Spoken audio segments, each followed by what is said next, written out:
as a friend, as a person, as a promoter, as everything. I mean, you always.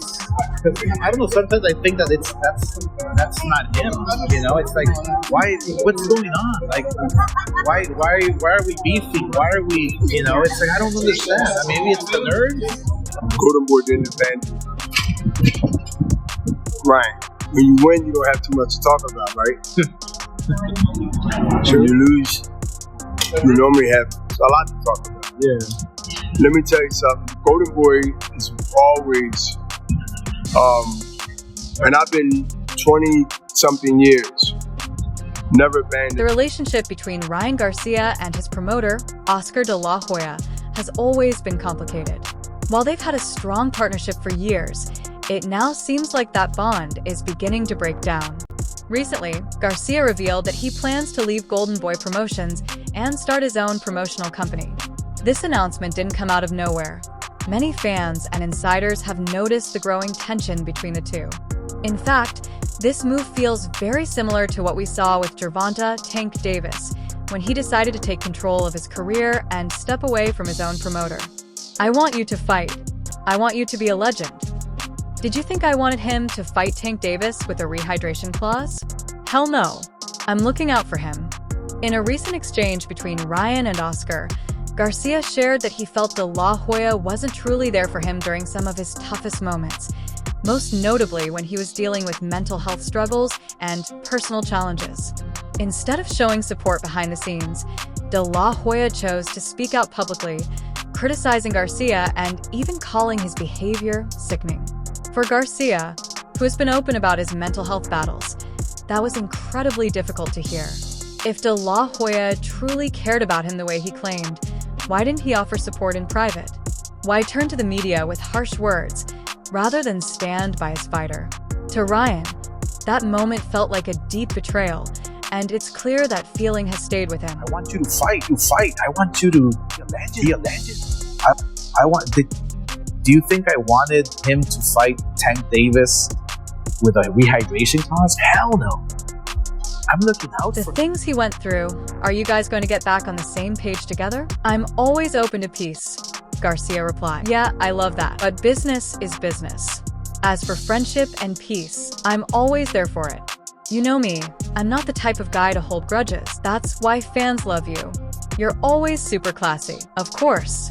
Thanks for your time. As Ryan Garcia prepares for his upcoming fight with Rolando "Raleigh" Romero in May, things have taken an interesting turn. Suddenly, Oscar de la Hoya is all in, publicly backing Garcia and praising him at every turn. But Garcia isn't buying it. To him, this sudden show of support feels like a business move. He sees it for what it is. De La Hoya knows the fight with Raleigh is going to generate massive attention and a huge payday.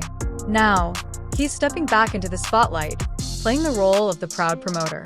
Garcia, however, can't help but feel that Oscar's renewed interest is purely financial. After all, this is a major pay-per-view event, and Golden Boy Promotions stands to make a lot of money. To Garcia, it's not about loyalty or belief. It's about the bottom line. You went to. Are you guys going to get back on the same page together? I'm always open to peace. Yeah, I love that. Business is business, but friendship, peace, I'm always there for it. You know me, I'm not the type of guy to hold grudges. Well, that's why fans love you. You're always super classy, man. Of course. Thanks for your time. Garcia feels that if Oscar de la Hoya truly cared about him as a person, he wouldn't have criticized him so harshly and publicly, especially during some of the most difficult times in his life. One of the most notable examples came when De La Hoya went live on social media and openly stated that Garcia shouldn't fight Ampo, a lesser-known opponent. De La Hoya expressed concern about Garcia's readiness and claimed the fight wasn't a good idea. That moment only added fuel to the fire for Garcia. To him, it felt like yet another public jab at his career, another instance of his promoter doubting him in front of the world. If De La Hoya truly had his back, Garcia believes he would have kept that conversation private. Instead, it became another example of Oscar putting business and public image ahead of personal support. They can do some damage. And Ryan Garcia, look, he's coming off. It's going to be about a year now. He's hungry. Now, with the fight against Rolando "Raleigh" Romero just around the corner, Garcia is left wondering why De La Hoya is suddenly being so supportive. To him, it feels like a calculated move, an attempt to keep Golden Boy Promotions in the spotlight, especially with a fight that's expected to be a major moneymaker. Garcia believes that De La Hoya's actions have always been more about business than genuine care for him as a fighter or as a person. Supported him more. He felt like Oscar wasn't there for him. And, that sort of began a feud again publicly between him and Oscar De La Hoya. It then had Oscar, tweeting out, that Ryan is crying, is still complaining that he should be pointing the finger at his advisor who advised him to go take the rehydration clause. Then came the moment when De La Hoya tweeted that Ryan was crying and still complaining, suggesting that Garcia should be pointing the finger at his own advisor, the one who advised him to accept the rehydration clause. De La Hoya, however, stands by his actions. He insists he's always been honest and straightforward. He claims he couldn't support Garcia when he believed the young fighter was making poor decisions, like publicly insulting others or backing out of agreements, such as the situation with the Ampo exhibition fight. From De La Hoya's perspective, he was simply calling it as he saw it. He didn't want to blindly support Garcia if he felt he was heading down the wrong path. But for Garcia, that explanation doesn't hold up. If De La Hoya truly cared, he argues, he wouldn't have gone so far as to criticize him publicly. Instead, he would have offered guidance and support during difficult moments, rather than throwing him under the bus to protect his own image. It took place in LA on Tuesday, and I was not there because Ryan's team thought they could negotiate this entire deal behind my back. Everyone is aware I have the global rights to Ryan Garcia's... The origin of this conflict can be traced back to the aftermath of Garcia's first professional loss to Gervonta "Tank" Davis in 2023. Garcia, once considered one of the most promising young stars in boxing, suffered a major setback in that fight. But what hurt the most wasn't just the loss. It was the lack of support he felt from Oscar De La Hoya and the Golden Boy team in the aftermath. According to Garcia, once the dust settled, no one from Golden Boy stood by his side. Most notably, during the post-fight press conference, Garcia was left to face the media alone, a moment that left a lasting impact on him and marked the beginning of a deeper rift between him and his longtime promoter. We're cool as heck. We text all the time. Shout out Oscar. He's cool. I don't know where he's at because they don't let me talk to him. What do you mean they don't let you talk to him? Oh yeah, there's a lot of... His manager? Okay. You cannot pick up the phone and talk to him?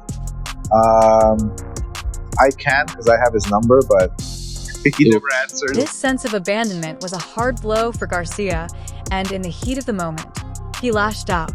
He even went as far as threatening to fire Oscar De La Hoya, accusing the promoter of not being there when it mattered most. In response, De La Hoya didn't simply accept Garcia's complaints and move on. He took legal action. The Golden Boy promoter filed a countersuit, demanding that Garcia honor his contractual obligations and stop making public threats to leave the promotion. The conflict quickly became messy, with both sides turning to the media to air their grievances. De La Hoya, as always, didn't shy away from being vocal about his issues with his star fighter. Meanwhile, Garcia grew increasingly frustrated with what he saw as a continued lack of support and respect from the very people who were supposed to have his back. He's good when he does it. He's good, but it doesn't get to me. It doesn't bother you, even when he... It is. Way better. Really? Yeah. What happened? What changed? I said, I don't do this. Let's figure it out. That's all it took. I don't do this. Whatever this chaos is. This willingness to work things out marks a noticeable shift in tone from the anger and hurt feelings that dominated the earlier stages of their relationship. However, it's important to remember that just because Garcia says things are better now, it doesn't mean all the underlying issues have been resolved. In fact, this apparent reconciliation follows a series of events that highlight just how fragile their relationship still is. Recently, you used to be on your squad. Ryan Garcia has issues with Oscar and Golden Boy. Did you see that coming? Like, did you know that eventually that he and I told him, you can ask him. Yeah. I told him, but at the end of the day, it's his decision, right? it's his decision, but as my experience, I thought he made. The kid is. For example, the tension resurfaced during a situation involving a potential fight between Ryan Garcia and Jose Ramirez. De La Hoya appeared to confirm that the fight was in the works, suggesting Garcia was set to face Ramirez. However, Garcia quickly refuted the claim, taking to social media to make it clear that he had no intention of fighting Ramirez. The fact that plans were being made on his behalf, without his knowledge, only added fuel to the fire. In a pointed tweet, Garcia wrote, "Ryan Garcia versus Oscar De La Hoya at this point," implying that his issues with the promoter had escalated beyond simple disagreements and into something far more personal.